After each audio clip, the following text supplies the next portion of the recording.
Hello everyone and welcome back to a new video in this trade journal tutorial series. In this video, we're going to be talking about the charts tab, which I already have pulled up here for you guys. So this is the new 2019 version 2 edition, like I said in the overview video, but I want to share you guys what mine looked like. It's a different version, but I'm slowly migrating everything over to the new Google Sheets. But I want to give you kind of a little overview what this tab might look like in a few months.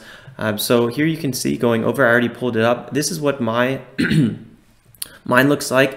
There are some new additions though. We have a swing trader line as well. I separated the trader and swing trader, so basically now we have day trading and swing trading because really it's a completely different style, and I figured it would make a lot more sense to everyone if they were a bit more separated. So let's go ahead and go back to the new version. So here you see the DT sum. DT is day trader, then we have ST for swing trader, INV, investing sum, and then the green line is the total of all of those, right? So each one has their kind of individual progress, and you could kind of see which style works best for you. Now, keep in mind, this is all dummy information, so yeah, just keep that in mind. When you copy it, this is the copy version that we talked about in the last video how to do.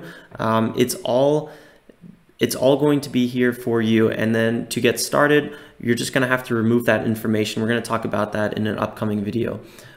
Anything else I want to review here? Oh yeah, the blue indicators right here, this is how many trades you made on that specific day. So you might actually notice when you come back here, you know, some days, especially right here, I made quite a bit of trades.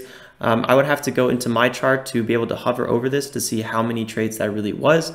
But in general, you kind of get a really nice overview of exactly what's going on, and yeah, kind of your general trend over time, what might be months and stuff like that. It's really cool to see general patterns, and also maybe find out if a specific trading style or something like that isn't really working for you.